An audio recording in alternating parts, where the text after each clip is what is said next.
El imposible realizado. 30º Festival Internacional de Poesía de Medellín.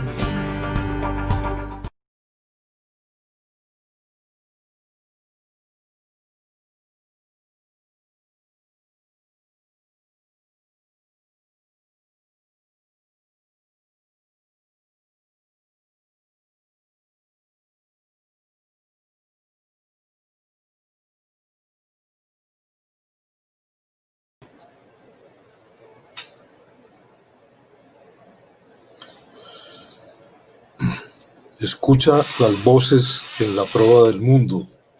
Es el emblema que invita a celebrar 30 años del Festival Internacional de Poesía de Medellín entre el 1 de agosto y el 10 de octubre de este año.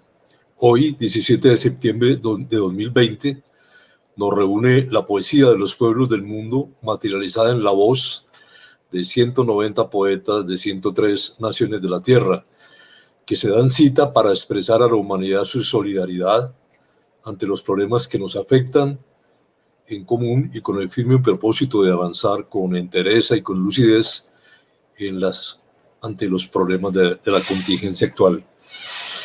Nos complace anunciarles que la República de Irlanda, tierra de grandes poetas, hoy hace presencia con nosotros a través de la lectura de poemas e intervención del gran poeta de ese país, Pat Boran.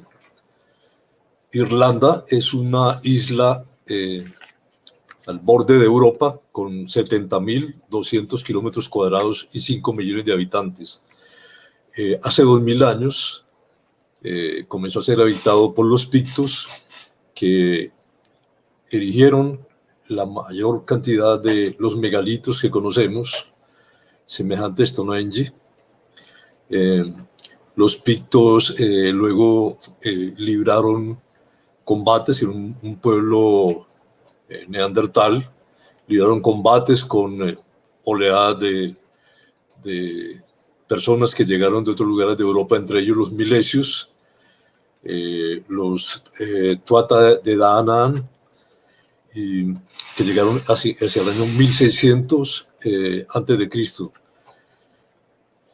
Posteriormente, Irlanda se hizo una tierra para el mundo, una tierra de grandes mitos, de grandes poetas.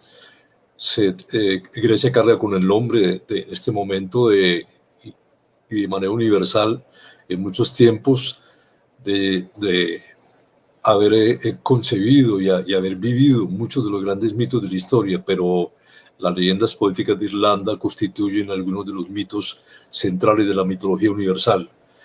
Y a partir de eso, la mitología poética se vio enriquecida por seres míticos y a la vez reales como Amergin y como Taliesin. Yo tuve la oportunidad de estar en algunos lugares míticos de Irlanda, entre ellos la colina de Tara, donde están enterrados 250 reyes de la Edad de Hierro, y el templo de Newgrange. Irlanda alcanzó su independencia en el año 1922 y en el Índice de Desarrollo Humano de las Naciones Unidas ocupa el 4º lugar en este momento.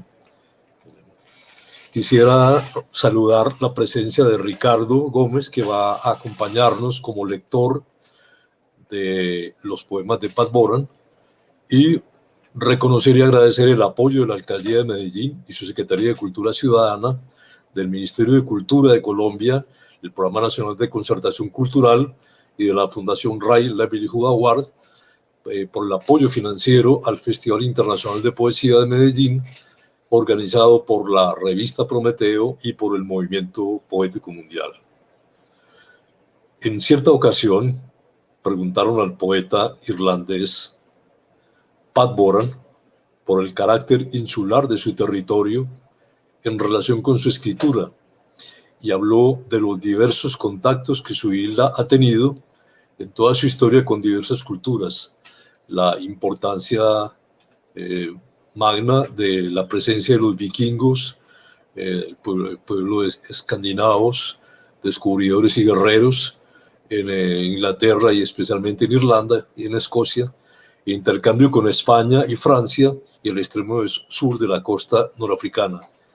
Al ser una comunidad insular, dice Pat Boran, se corre el peligro de pensar que esos otros vínculos no son significativos o trascendentales. Sin este crisol de lazo, ninguna cultura podría prosperar y renovarse generación tras generación. Pat Boran nació en Irlanda en 1963. Es uno de los poetas más conocidos de su generación.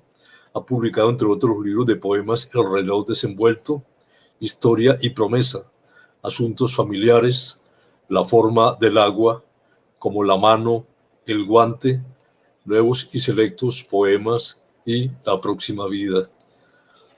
Ha sido director del programa del Festival de Escritores de Dublín y en la actualidad presenta un programa sobre poesía en la radio pública de Irlanda. En 2005 puso en marcha Daedalus Press, una de las más importantes editoriales irlandesas especializada en poesía de su país, que incluye también a otros autores traducidos al inglés. Otros de sus libros son Una breve historia de Dublín y La prisión invisible, además de escenas de una infancia irlandesa. A continuación, los dejo a ustedes entonces con Pat Boran. Sé bienvenido, Pat.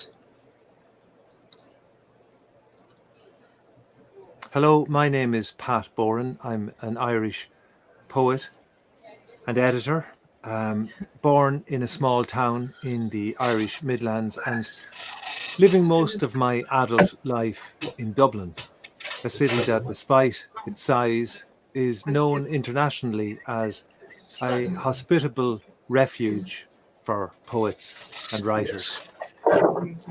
We've been very fortunate in my lifetime to have an Irish poet, namely Seamus Heaney, as one of the world's best known and most celebrated. And this has undoubtedly helped to keep Irish poetry in the world spotlight.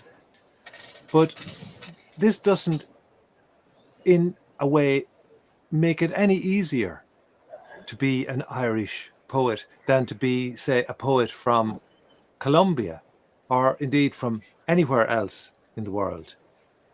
In fact, one might argue it may even make the task more difficult.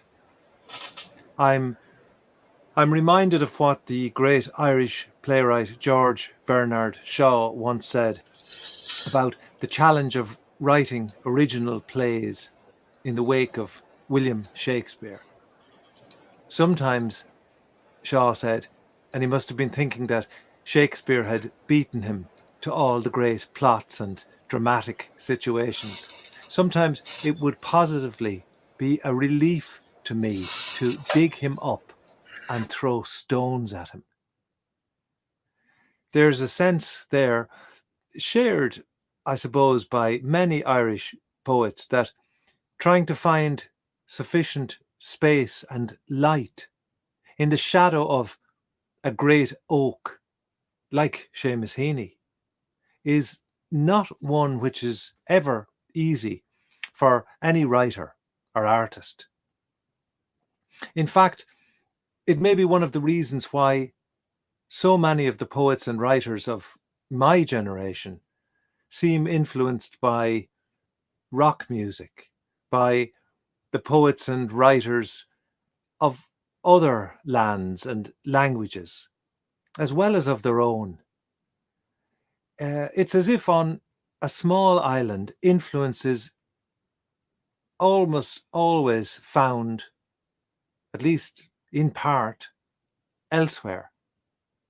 Apart from anything else, this necessary tendency to look abroad for new ideas and new ways of working is one of the ways in which the small gene pool of writing on a small island keeps itself open and fresh and evolving. The alternative is a national literature or a national music or a national cinema that ceases to break new ground, that ceases to say anything new, that has you might say, more in common with a museum or with Disneyland, a place in which nothing changes or continues to evolve, and in which each new generation worries more about adhering to the past codes of practice than finding future modes of expression. In Ireland, there may also be other political reasons for adopting a determinedly outward look, for keeping an eye on the world and for learning from the world. For many poets of my generation, born during the so-called period of the Troubles, an outward look was a necessary balance to the distorted extremes of Irish political life. During the Troubles, which is the period of just over 3 decades, beginning in the late 60s when I was a kid, and ending more or less in 1998, armed extremists fought over essentially which of two versions of Ireland should be the future. In one, the entire island would at last come under Irish rule. Geography and political aspirations neatly coinciding in a way they had not done for hundreds of years, if ever. In the other, the northern counties governed by Great Britain for the previous 70 odd years would continue to be part of the United Kingdom of Great Britain and Northern Ireland, as if that union alone could guarantee the freedoms, the rights, the identity of those Irish-born people who saw themselves primarily as British.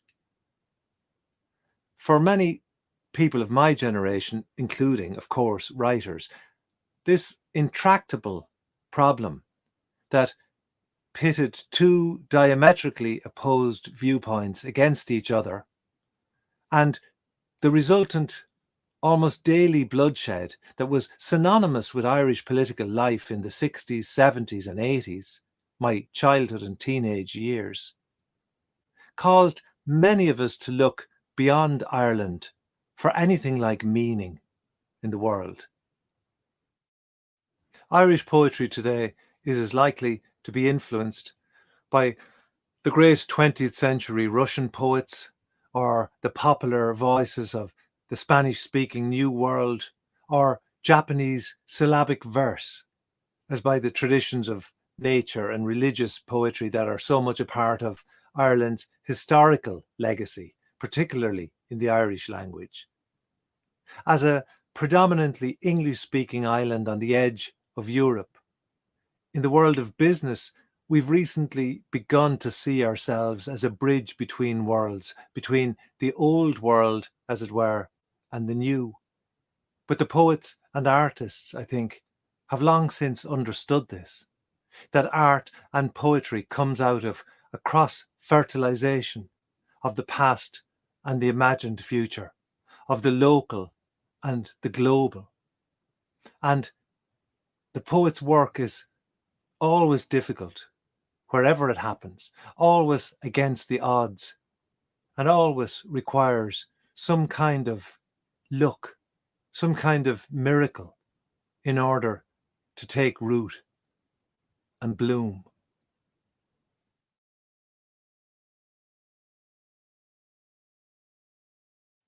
The first poem I'd like to read is called Faith, and it's about my father, but more so, I suppose, it's about my father's youth and about the Ireland he lived in and grew up in. In the 1930s, and for a long time afterwards, the Catholic Church was very much the dominant voice and vision for the people of Ireland. and the passing down of faith from one generation to the next was just about the best possible thing a person could do, perhaps even better than living an actual virtuous life. The great power of the church and the fear it inspired made it in many respects a dangerous, maybe even a deadly force in Irish life.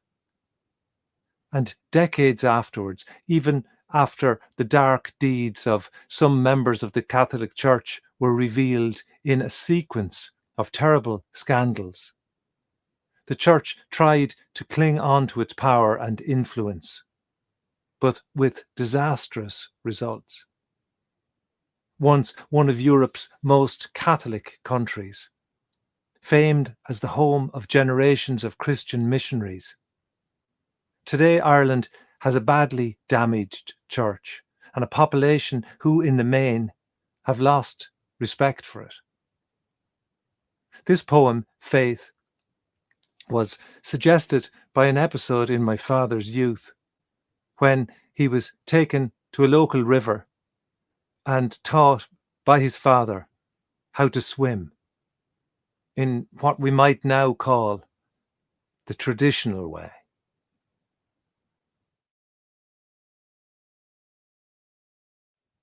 Faith.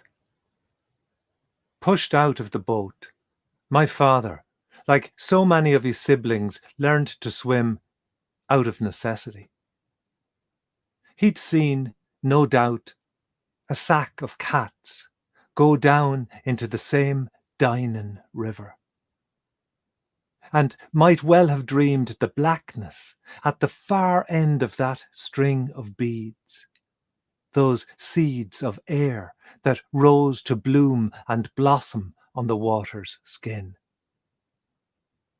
And perhaps that helped.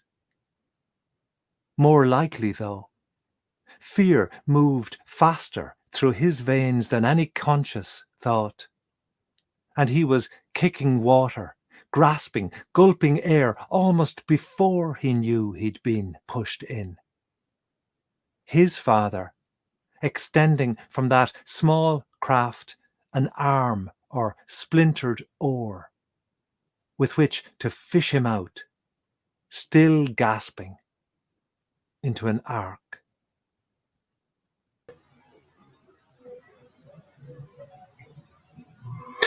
Fe. Arrojado del bote, mi padre, como muchos de sus hermanos, aprendió a nadar por necesidad. Había visto sin duda una bolsa de gatos hundirse en ese mismo río Dyning, y bien pudo haber imaginado la negrura al final de aquel rosario de cuentas, esas semillas de aire que subían para brotar y florecer en la piel del agua. Y quizás eso ayudó, aunque más posiblemente el miedo recorrió sus venas más veloz que cualquier pensamiento consciente, y estaba pataleando, buscando agarrarse, tragando aire casi antes de notar que lo habían empujado. Su padre, extendiendo desde aquel pequeño bote un brazo o un remo astillado con que pescarlo, jadeante aún, y meterlo en un arca.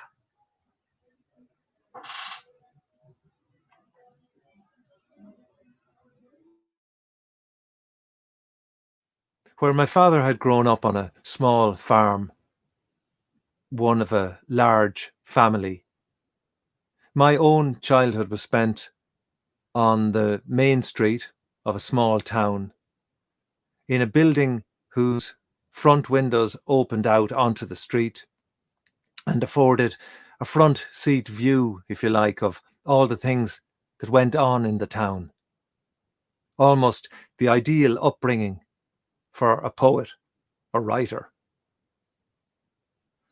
This second poem, however, concerns an event that took place not in view of the front of the house, but in the backyard, behind the house, rather than in the public space. The date is early in the 1970s, and my parents had just engaged a builder to extend our kitchen.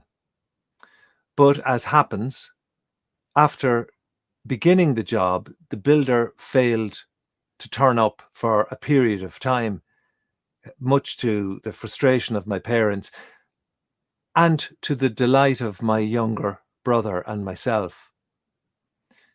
Because out in the backyard, in preparation for the cement mixing and block laying, the builder had delivered a large pile of sand. And over the course of some days, my brother and myself had set about refashioning the sand into a three-dimensional map of Ireland, like the one we knew from our school books. A small island on the edge of Europe, vaguely reminiscent of a teddy bear, the shape of a teddy bear, and with its head, its body and head, turned not towards its neighbour, the United Kingdom, or even to Europe, but across the Atlantic towards the new world of the United States. In that sense, there's a hint of the politics of the time in the poem. The poem is dedicated to the Irish writer and filmmaker Bob Quinn, who, over much of his creative life, has tried to highlight the often neglected connections between Ireland and Europe, Ireland and Africa, Ireland and, in general, parts east. And this at a time when Ireland and the Irish seem in danger of forgetting about those connections, as if our linguistic and cultural connections to America were in danger of eclipsing everything that had come before. The island for Bob Quinn. Remote, solitary, it's back to its neighbours, facing instead the broad Atlantic and the dream of a bright new world. That unkempt heap of sand, set down in our backyard by a builder in the early 1970s, became, the afternoon he failed to show, our own small island. Bays and mountains, the major rivers, greys instead of 40 shades of green. Immune to damp and cold, down on our knees, like the migrant workers of a generation before. We laboured beyond nightfall until a door in the darkness opened and saw us lifted clear of our obsession. But who could sleep that night, leaving our small but perfect local wonder, with no one to defend it, alone there under a cloud-marbled sky? Moonlight flooding the house, I crept back down to check, and found, to my astonishment, a fleet of snails, like so many Norse or Spanish or Phoenician sails, their glistening trails criss-crossing the hostile dark.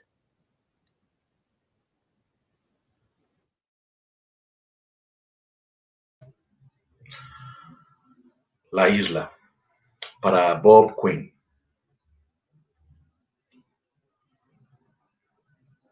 Remoto, solitario, de espalda a sus vecinos, mirando en cambio el vasto Atlántico y el sueño de un radiante nuevo mundo, ese desprolijo montón de arena dejado en nuestro patio trasero por un constructor a comienzos de los 70s, se convirtió, la tarde en que no apareció, en nuestra pequeña isla. Bahías y montañas, los ríos importantes, grises en vez de 40 tonos de verde, inmunes al frío y la humedad, hincados como los trabajadores migrantes de una generación anterior, Trabajamos hasta después del ocaso, hasta que una puerta en la oscuridad se abrió y nos vio elevados y librados de nuestra obsesión. Pero ¿quién podía dormir esa noche dejando nuestra pequeña pero perfecta maravilla local sin nadie que la defendiera ahí, sola, bajo un cielo de nubes marmóreas? La luz de la luna inundando la casa. Volví para controlar y encontré, para mi asombro, una flota de caracoles, como tantos navegantes noruegos, españoles o fenicios, sus huellas brillantes cruzándose en la hostil oscuridad.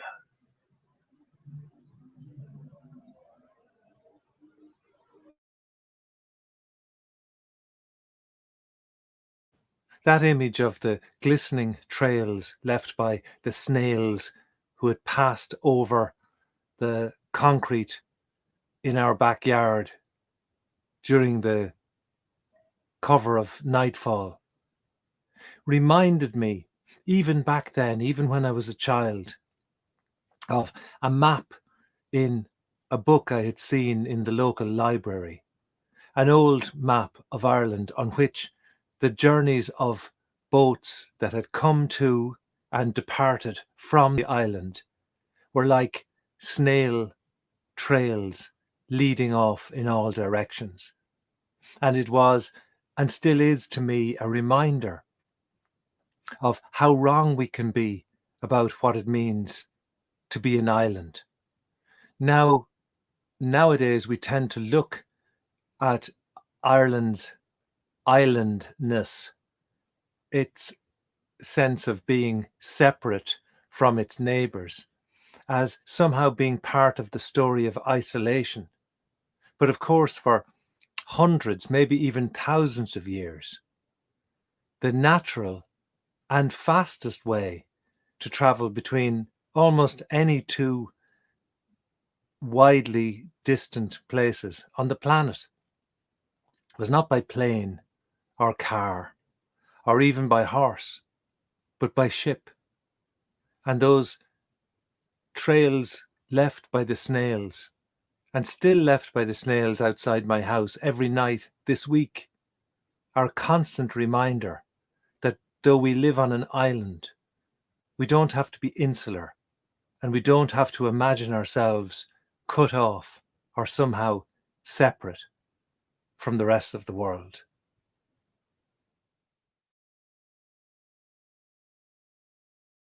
This next poem is called Coal or Carbon, and it's about the almost sacred material that is coal, but perhaps as much about the men who dug it out of the earth, especially in the first half of the 20th century when coal mining was still very much big business in a number of parts of Ireland, including the county of Kilkenny, where my father was born and grew up. My father wasn't a miner, and his immediate relatives were not miners, but he had the same name as a famous, one might even say a notorious mining leader, Nicholas Boran, usually known as Nixie.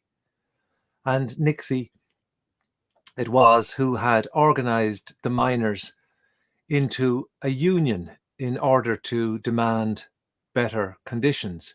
And in doing so, came face to face with the power and influence of the Catholic Church.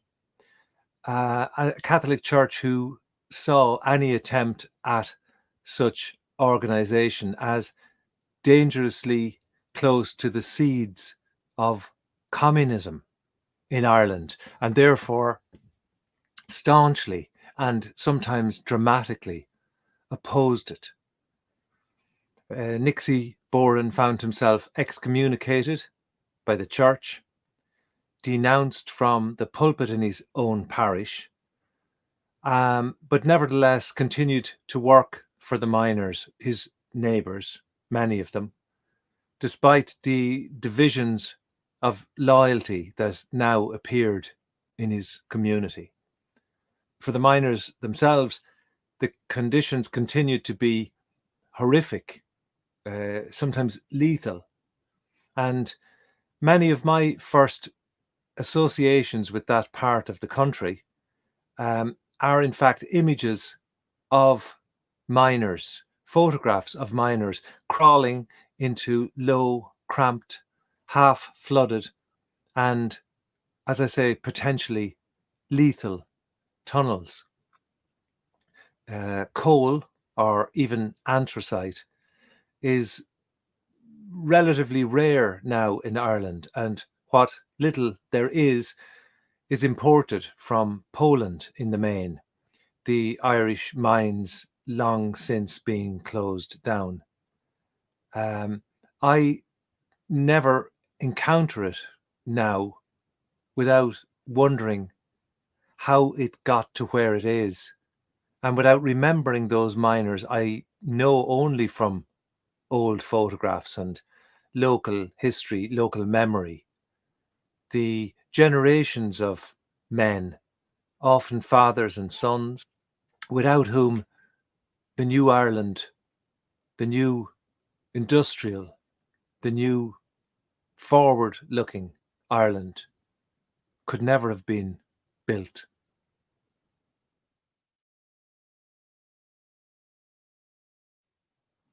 Coal. My father's people died for it, one breath at a time. This sinister cousin of diamond, this blackest of sheep. Hewn from the deep space of earth, the cliff face of night, the dark matter all the while under their feet. Down on their bellies, like babies, sons trailing fathers through chambers half flooded by seepage and by sweat, through panics of vermin, pockets of breathable air, deeper than burial, into the very neighborhood of death, and beyond they crawled. And they didn't go alone, but with the prayers of those they left above, shallow breathing to watch them setting out at dawn, the men whose shadows dusk would gather home. The mines are long since closed, the channels inundated. Coal now comes from some underworld, a world away. The engine of empire, cold and alien as ever, it remains as much a mystery today as when I held it for the first time in my hand. A small boy, sensing the story of his tribe, his blood. Asteroid tough. History and memory compressed into one. The darkness brought into the light.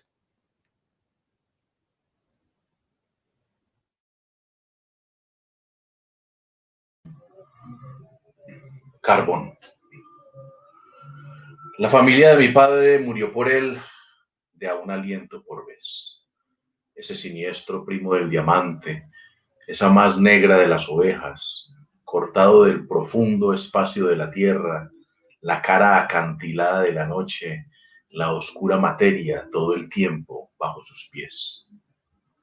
De panza, como criaturas, hijos siguiendo a padres, por cámaras semi-inundadas de sudor y filtraciones, por pánicos a alimañas, bolsones de aire respirable, más hondo que una sepultura, hasta el vecindario mismo de la muerte, y aún más allá se arrastraban. Y no iban solos, sino con las plegarias de aquellos que dejaban arriba, respirando rápido al verlos partir al alba, los hombres cuyas sombras el crepúsculo traería de vuelta a casa. Hace mucho que las minas están cerradas, los canales inundados. El carbón viene ahora de algún inframundo a un mundo de distancia. El motor del imperio, frío y extraño como siempre, sigue siendo un misterio hoy. Como cuando lo tuve en mi mano por primera vez, Un niño pequeño palpando la historia de su tribu, su sangre, duro como un asteroide, la historia y el recuerdo comprimidos en una sola cosa, la oscuridad traída a la luz.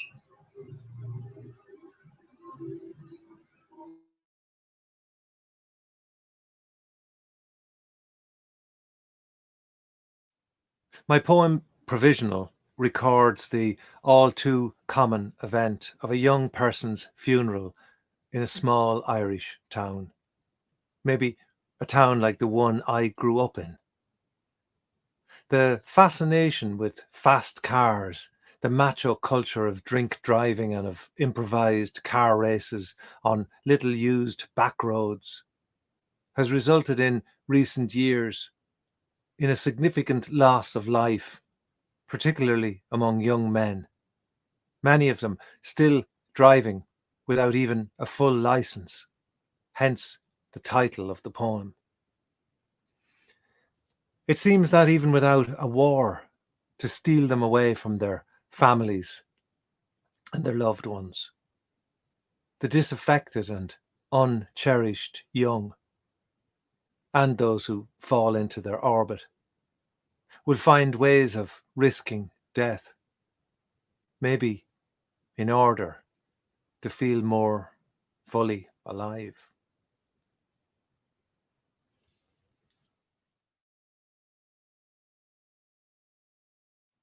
Provisional. When a youngster dies, the whole town comes to a halt. They cry in the street, in the queue at the supermarket. They cry holding hands at school. They cry who have felt death move among them, rattling the pens in a pencil case, turning the pages of a textbook with that icy breath. How else could it be? In a town so small, the priest plays golf with the father. The gaunt grave digger is the mother's second cousin once removed. And his lockjawed son, the first on the scene as it happens. Only 2 years before, himself almost perished on this same stretch of road they shuffle up now, wind kicking dust in their faces, sending their hats into orbit like souls that swoop and swerve forever out of reach.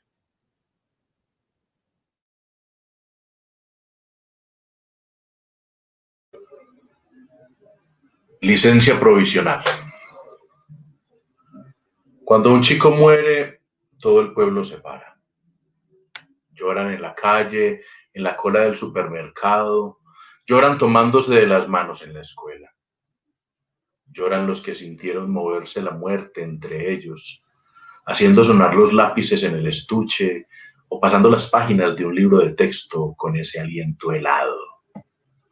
¿De qué otro modo podría ser en un pueblo tan pequeño que el cura juega al golf con el padre, el demacrado enterrador es el sobrino tercero de la madre y su atónico hijo, el primero en llegar, de hecho, tan solo 2 años antes, casi murió él mismo en ese tramo del camino por el que arrastran los pies ahora, con el viento pateándoles polvo en la cara y poniendo en órbita sus sombreros como almas que bajan en picada y viran de golpe, fuera de alcance para siempre.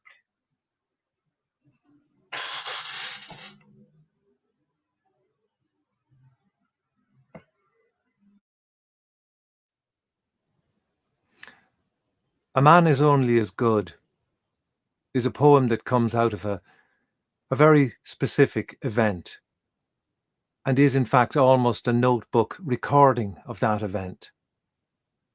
But like many autobiographical poems, it turns out to be about more than I realized at the time, which is, I think, one of the real tests of an autobiographical poem, that it outgrows the events that suggested it. One evening, during a bad rainstorm, I became aware of a noise outside the house, and as you do, went to investigate. The details of the event are simple and are contained in the poem. In that sense, it is, as I say, like a notebook or diary entry. It was only afterwards, when I read the poem again a few days later, it was only then that I really saw, how the poem is about much more than its apparent subject of a man and a dog. Like most poems, I think, that are worth remembering, this one caught me a little by surprise.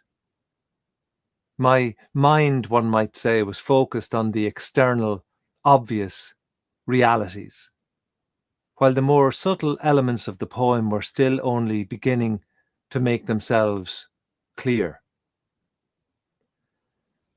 Like many poets in Ireland, where in recent years homelessness has grown to sometimes appalling levels, I have written a number of times about the general subject, but never, I think, as successfully, at least from my point of view, as when in this poem I allowed the poem, rather than my own opinion, to take the leading role.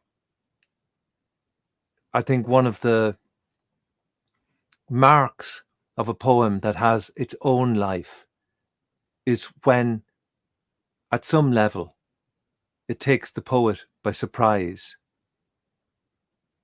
And that is the journey of setting out to make a poem, to catch oneself by surprise.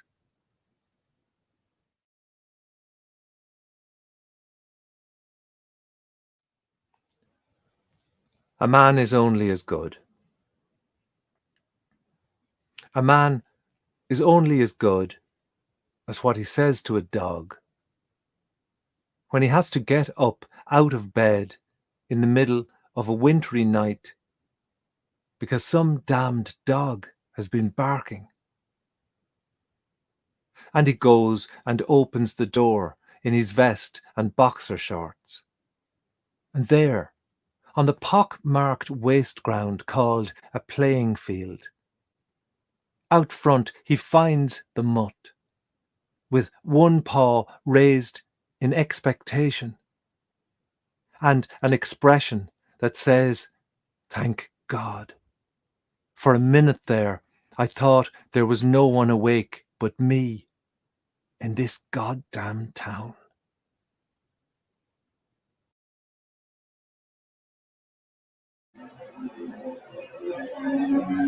Un hombre solo es tan bueno.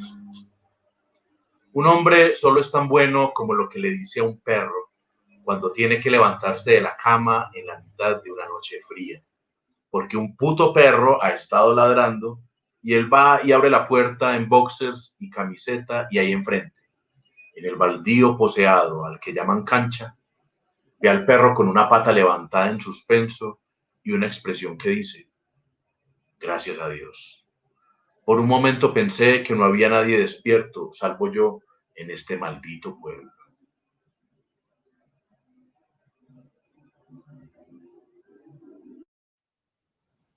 Finally, I'd like to thank the Argentinian poet and translator Geraldo Gambolini for translating these poems of mine into Spanish. Originally published in 2015 in the anthology La Memoria Esparcida, Poesía Irlandesa Actual, the selection includes a couple of my best-known poems, but others which are far less familiar, even to myself. But that, I think, is one of the great things about translation, that young members of the family, so to speak, can suddenly find new light shone upon them and can often rise to prominence, while others on this occasion at least, must sit back and listen for a change. It's one of the reasons that the work of the translator is one of the great generosities of the literary world, and should always be not just acknowledged, as I acknowledge it now, but celebrated. It allows poems to encounter new readers, but it also very often allows poets to see their work in a new light, in a new perspective, and to take new meaning and hope from the familiar. I'm very pleased to be able to participate in this justifiably famous, world-famous festival, even if I do so from a small, rain-lashed shed in North County Dublin on the edge of Europe. But it's a further reminder to me that the place of poetry is not necessarily a geographical place, and that while we are engaged in the making or the exploring of a poem, we are in some way free from the limitations, the usual limitations and restrictions of our lives, and free to travel and to be elsewhere in a way that we so seldom are. So I'm particularly pleased to be here and home and safe, and also to be with you. And I appreciate your interest. I thank you for it. And I hope you have taken some pleasure out of these poems. Thank you very much.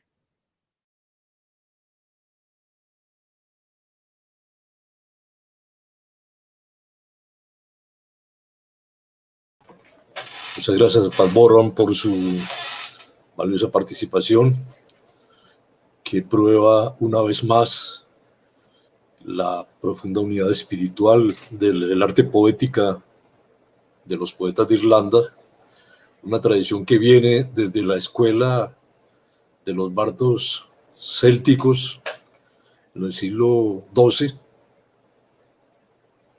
y que se apoya también en la realización de los festivales de poesía en la antigüedad celta, citados en obras como el libro de Taliesin, uno de los 4 libros antiguos de Gales, y una poesía que, como lo invoca Robert Graves, pretende rescatar los rudimentos mágicos perdidos de la prehistoria, pero que también, a través de la obra de muchísimos poetas irlandeses, un país que estuvo sumido en la dependencia, en la sumisión a Inglaterra durante 12 siglos, luchó hasta alcanzar su independencia, y este tono poético de la lucha independentista también es recogido por William Yeats y Simon Heaney en sus obras que han llegado hasta nosotros a través de traducciones excelentes: la lucha por la paz, la lucha por la independencia y la lucha por la libertad, que de alguna manera también se percibe en el tono de la poesía de Paul Muldoon y la solidaridad profunda con el pueblo, como el poema Carbón, leído esta tarde por Pat Boran. Al público, muchas gracias por su participación, por los mensajes enviados. Los alentamos a seguir participando en las lecturas de poemas que restan durante los 23 días que vendrán. Y a continuación los dejamos con la memoria audiovisual, que contiene la participación de los poetas de Irlanda durante estas 3 décadas de festival. Muchas gracias y buenas tardes.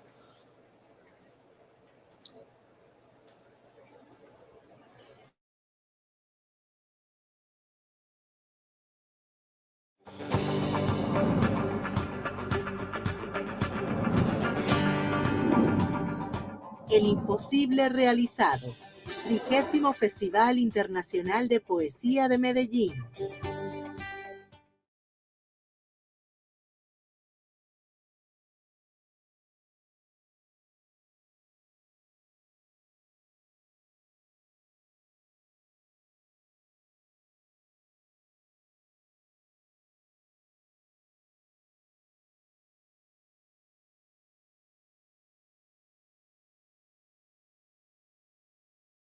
Nuestro santo nacional se llama Saint Patrick.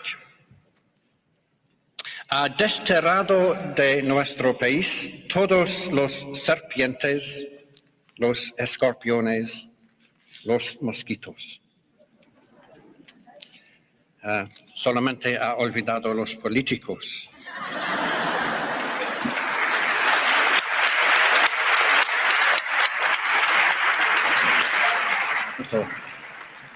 Para hacer penitencia, viajan los viejos en bicicleta 60 u 80 kilómetros. Suben la montaña sin zapatos. Hacen muchas oraciones encaminando, rodeando la iglesia, hora después de hora después de hora. Después descienden, entran en el pub, beben whisky y Guinness y se hacen borrachos. The poem is called Penance. They leave their shoes like signatures below. Above, their God is waiting. Slowly they rise along the mountainside where rains and winds go hissing, slithering across. They are hauling up the bits and pieces of their lives, infractions of the petty laws, the little trespasses and sad transgressions. But this bulked mountain is not disturbed by their passing, by this mere trafficking of shale, shifting of its smaller stones. When they come down, feet blistered and sins fretted away, their guilt remains. And that black mountain stands against darkness above them.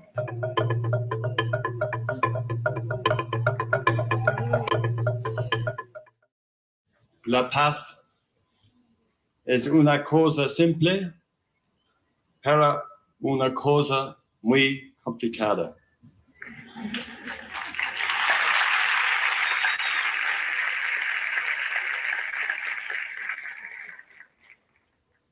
Peace.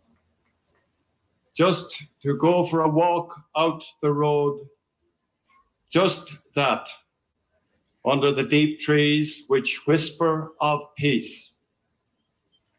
To break the bread of words with someone passing, just that, 4 of us round a pram and baby fingers asleep. Just to join the harmony, the fields, the blue everyday hills, the puddles of daylight, and you might hear a pheasant echo through the woods, or plover may waver by as the evening poises with a blackbird on its table of hedge. Just that, and here and there, a gate, a bungalow's bright window, the smell of wood smoke, of lives. Just that. But sweet Christ, that is more than most of mankind can afford, with the globe still plaited in its own crown of thorns. Too many starving eyes, too many ancient children squatting among flies, too many stockpiles of fear, too many dog jails, too many generals, too many under torture by the impotent, screaming into the air we breathe. Too many dreams stuck in money jams, too many mountains of butter selfishness, too many poor drowning in the streets, too many shanty towns on the outskirts of life, too many of us not sure what we want. so that we try to feed a habit for everything until the ego puppets, the militaries, mirror our own warring face. Too little peace.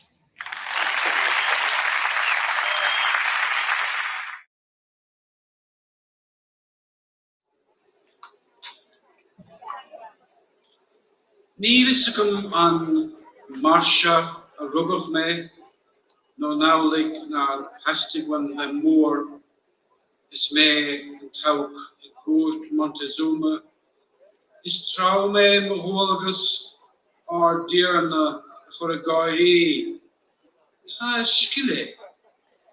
Cardi tanum, dala gachne an ere, and sir plehe, and shuneir, and showdood, and sideood, and seal. Is critical meer a leader be, ni gog am eigen hoort forken ar. Pedro Fiech tan an ditje dat me hier naar een law, ni strook voor de vrije, als de schleverig. Green is bedoeget aan het bagage, maar was we de dehe? De dehe ta bord schijnte. Als je een schil is dienlies, het doe ik ze, ik ne stroon shady, hombres dios. Niet alleen die wimsche wie wachten bij bij de handelen, en vullen wieke, en kwetsel eeldatje, en lachen stomen. In archen niet meer dan racht gaarde, en winters maar hier in de Montezuma. Dranken voor hem heen, neem amski hotseneer, en neem martelen. Landship. We're a gang or crew of 4 manning this landship, gliding over and trawling each drill. Inside, the broad belt rungs potatoes past to the drop of a hold. Our hands don't touch the healthy, only debris, the frostbitten ones, and last year's progenitors, the globes of mucus that held until now. Since lunch, enough pinks to feed a life. Now our measure is full holes and trailers drawing toward farmyard lights. We work on under a fluorescent lamp, divining, standing 2 aside in our canvas cabin.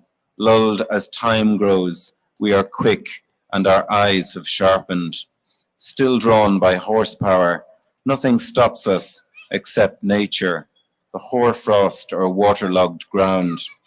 I jump off for a piss as we veer near a hedgerow.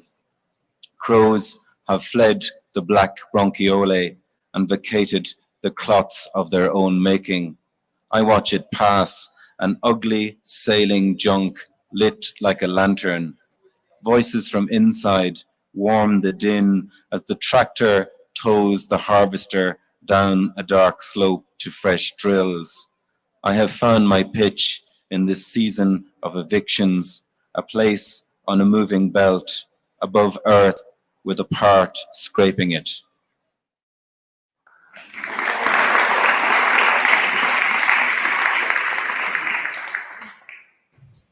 I would like to start with a poem which refers to an image in the Odyssey of Homer, a very enigmatic image. Odysseus descends into the Underworld on his way home. He's taking a long time to get home. He descends into the Underworld and he's talking with Tiresias, the Theban prophet, who tells him that he will reach home, he will reach Ithaca, but even after that, he must make one more journey, and he will come to a shore, and he must walk inland and inland with his oar on his shoulder, and until he meets a people who have never seen the sea, who never take salt with their food, and, as he says, who know nothing of our narrow ships or of the long oars which serve those ships as wings. And only then can he go home and worship his household gods. I don't know what this image means, this enigmatic image means. I think it might have something to do with the fact that it's very important to walk away from your own culture sometimes, to see it and see other cultures, and then to know what you want to retain from your own culture and what you want to let go. Oar is remo, oar. Walk inland and inland with your oar until someone asks you what it is. Then build your house, for only then will you need to tell and know that the sea is immense and unfathomable, that the oar that pulls against the wave and with the wave is everything. Pollen. And this dust survives through the deaths of ages. It sleeps in deep layers of mud, black, red, and umber. It sleeps under the wet pelt of a November hill, where long grass is the colour of fox. It sleeps deep under lakes. 12 meters down it survives. The dust of Arctic meadows, old and tough as love. It is silent, calm, hushed on the soft ripples of the waters. It is silent, calm, hushed in the womb sky above. Unfathomable absence, pools that pool in darkness. These things. Only womb sky exists. There is no plate of earth, only ripples in the darkness. There are no banks of sand, waters calm and hushed, a need to fill the void. Ese poema se llama Tu Verdad or Your Truth. Pues no les voy a mentir, escribí el poema sobre un asunto personal que no les voy a platicar. Pero es un poema útil. Yo creo que va con el tema del proceso de paz, de lo que está pasando en Colombia, de lo que ha pasado en Irlanda, Irlanda del Norte. Y por eso es un poema muy útil, sirve para muchas cosas. Tiene una palabra muy raro en inglés, tanto como en español, que es Icarus o Icarus. Y viene de una palabra que tiene dos significados. Puede ser la bebida de los dioses o puede ser un líquido que se forma cuando hay una infección. Dos significados bastante diferentes. Your truth. We are both characters in the Buddha's parable. We both have an arrow in our side. But you are too stubborn to wrench an arrow from flesh until you know who launched it, his color, caste, face, and name. I say, ask no questions. Your truth is Icarus, the splinter spread infection. Just pull it out. I launched it. Just pull it out and burn it. Hace un par de años en México me pidieron escribir un poema sobre lo que pasó en Ayotzinapa, de los desaparecidos de Ayotzinapa. Y yo estaba leyendo un libro de poesía medieval irlandés, poemas anónimos originalmente escritos en gálico, el otro idioma de Irlanda. Y encontré una que se llamaba El lamento de las madres por el masacre de los inocentes. Y yo lo cambié mucho, lo hice mucho más corto y llegué a un poema muy corto que se llama ¿Y qué es mi corazón? And a woman said, my breasts are milkless, my eyes are damp, my skeleton is frail, it rattles. And what I want is this. I want you to kill me now instead. And another woman said, what am I without my child? And what is my heart? From this day till the last, a cold clot of blood. Muchas gracias.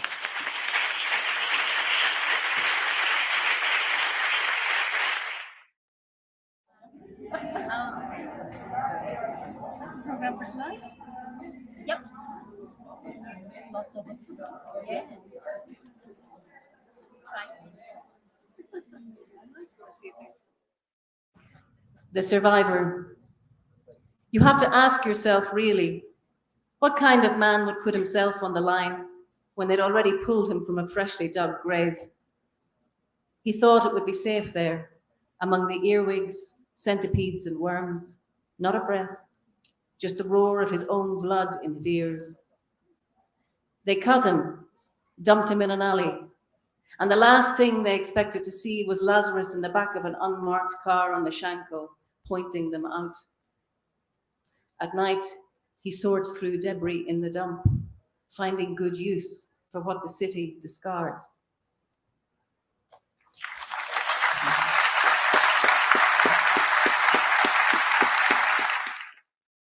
Beyond the battlefield. I recognize that messenger who just crossed enemy lines, fleet, steadfast, looking only ahead for a clear path beyond the torches, smoke, the dead and wounded, knowing even a sideward glance could steal every second gained, who reaches friendly lines, scorched and half choked with fear and thirst, where neither she nor her horse are given water, but stand, bridled still, outside the commander's tent, and wait, ears cocked to the tent flap, invisible to the soft-footed men who pass, who lead their sleek horses to drink. Muchas gracias.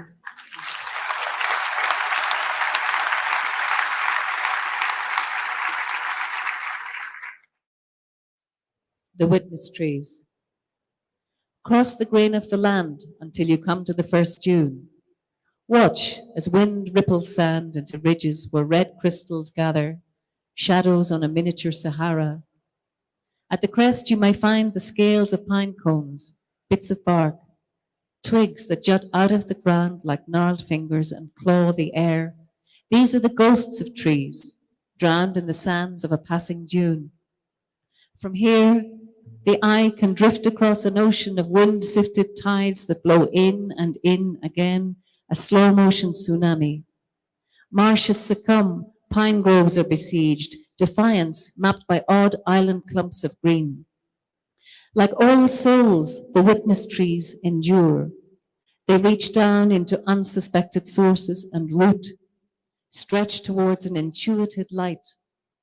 As the sand rises, they keep their heads above land and remember to grow. Each domed pine seems to hunker down and raise a shield against Aeolian advance, joining the ranks of those who survive against the odds, against the elements, marking time in rings deep inside. Lorna Shaughnessy de Irlanda del Norte.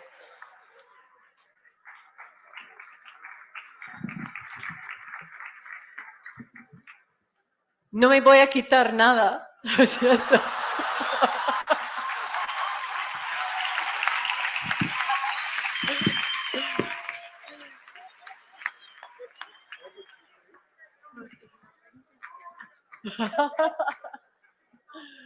Lo siento. Gracias al festival y a todos ustedes por una semana inolvidable. Me voy a despedir con un poema sobre la guerra de Troya. Hemos hablado mucho de la mitología esta semana. Pero este poema da la perspectiva algo literal de los niños. Talón de Aquiles. Se quedan boquiabiertos al escuchar el relato de cómo en Troya cumplió audaz Aquiles su destino. Agamemnón, un abusón que buscaba pelea, y la fuga de Helena, solo presente para movilizar el argumento, levar anclas e izar 1000 velas al viento. Detrás de la sangrienta epopea, jóvenes mentes reflexionan sobre la profunda injusticia y la debilidad trágica. ¿Qué estaba pensando esa mujer cuando metió a su hijo al agua? ¿Por qué no le metió primero un pie y luego el otro? Así el río lo habría cubierto todo. lógica implacable. Hay que asignar la culpa donde es debido. Según estas inocentes mentes, Aquiles, arrogante y temido, es víctima de un descuido materno. Es algo que ven todos los días. Cualquier madre digna del título habría sido más cuidadosa al seguir divinas instrucciones. En cambio, el punto débil del héroe fue lo que le dio su fama. El tejido más endeble, fatalmente expuesto, lo llevó a la otra orilla del río. Muchas gracias.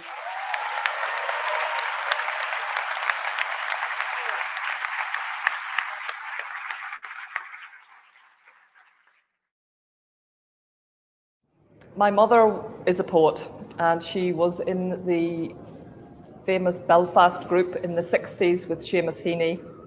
So I have always had words in my life. I have always assumed that they were fun and accessible and there for us, there for me to use. Because I think if, as children, we don't get that sense of lunacy and rhythm and fun and involvement, then it's hard later in life to bring poetry into our bloodstream. That I'm amazed in Colombia how people seem to have poetry in their bloodstream. The wild cattle of Swona Island, Orkney. They've lived there for years, the Aurochs, since the last inhabitants left them with the island, casting off into fierce, conflicting tides. 2 bulls, 4 calves, and 6 cows roam the boggy fields, hoof prints like runes across abandoned acres. Once a year, a vet makes the journey. He watches them from a distance, the way a cow rests the bulk of her rib cage on the soggy earth, the way the last boat, bleached on the rucked shore, arcs its empty ballast, holes worn through by scratching hides. The days fall away like rust flakes off the useless gates. Their breath meets the mizzled air in currents as unreadable as the ocean's drowning pull. Wind rough tongues their eyes and ears like a calf being cleaned. They are the part of us, warm breathing, that will always return, that never left. I've always been interested in people's lives.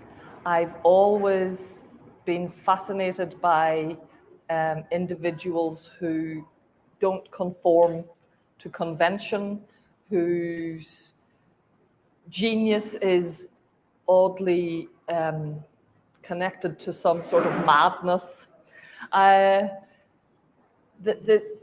The pattern of society that tries to box us in. I've always been fascinated by other writers, by dancers, by creative people, by women in the Bible. Lives, the truth of real lives, not the given version that we are expected to take on board. I've always loved the truth of life and the bizarre nature of being alive. Van Gogh's brother, Vincent. The weaver in the turfy dusk, bowing his labouring back to lean into his wooden loom as though it were an upright piano, lacquered by the window's melancholy beam. The worn shuttle, a strong heartbeat through the cool warp of camphoured silence. The artist's hungry pulse, no match for its unfaltering staccato song. To have a brother die before you with your name, must be like sitting at that loom in the mean light of your own disregarded picture, as your fingers feel the pattern forever pushing through from the other side. Politics will trap us in a flat language of binary opposites.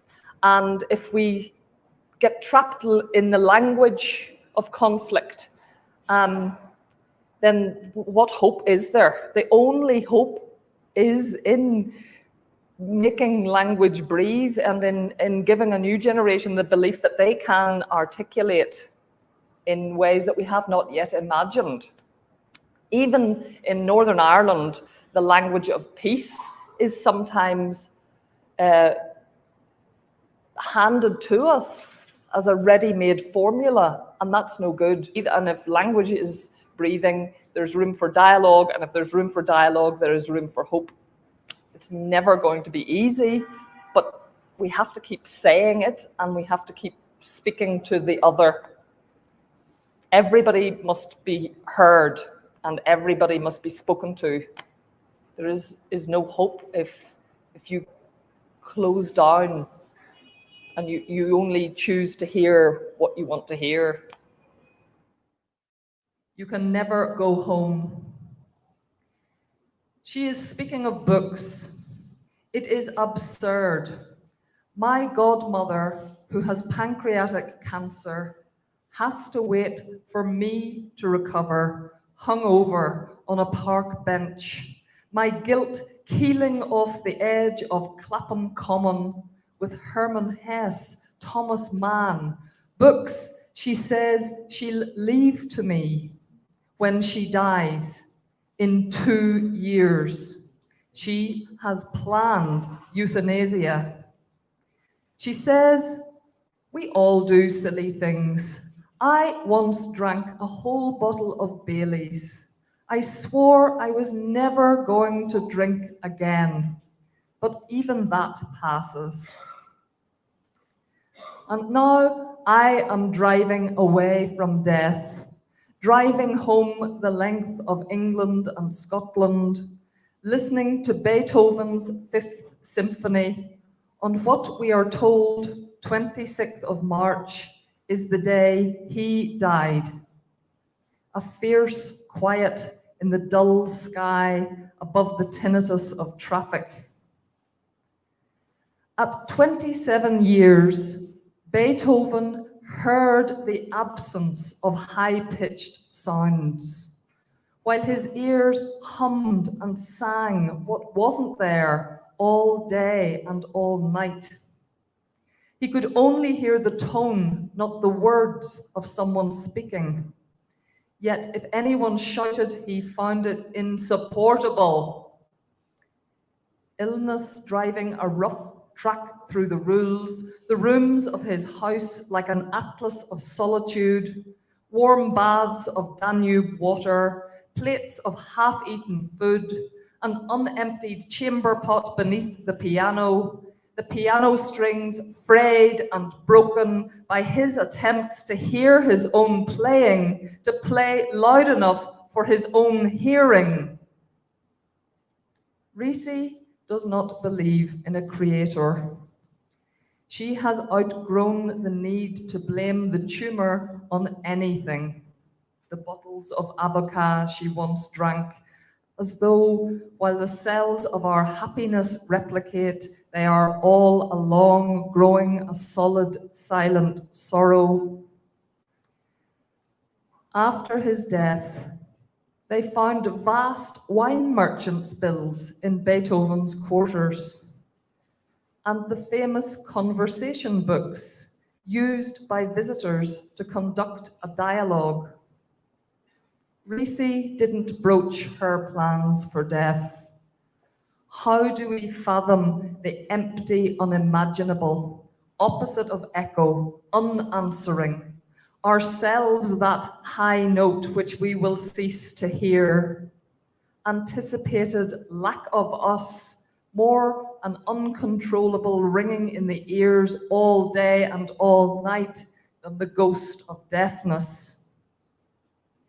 Leaving in Risi's flat the clumsy harmonies we struggled to sustain, the stilted, half-filled pages of our conversations, sensing her plans composing themselves in her head to score out time, to modulate the scales of being, pace out the breath, resolve finally that counterpoint of self-love and self-hate, the notes replicating, sounding their own finality. A last symphony she knows she won't be the one to listen to.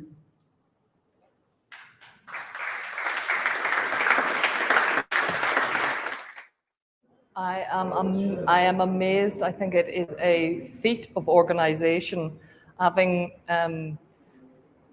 organized poetry events in Ireland, I know that the level of work, the amount of commitment, the amount of creative energy that goes into organization. And this is on such a bigger scale. It feels like a miracle that I am sitting here in Medellín.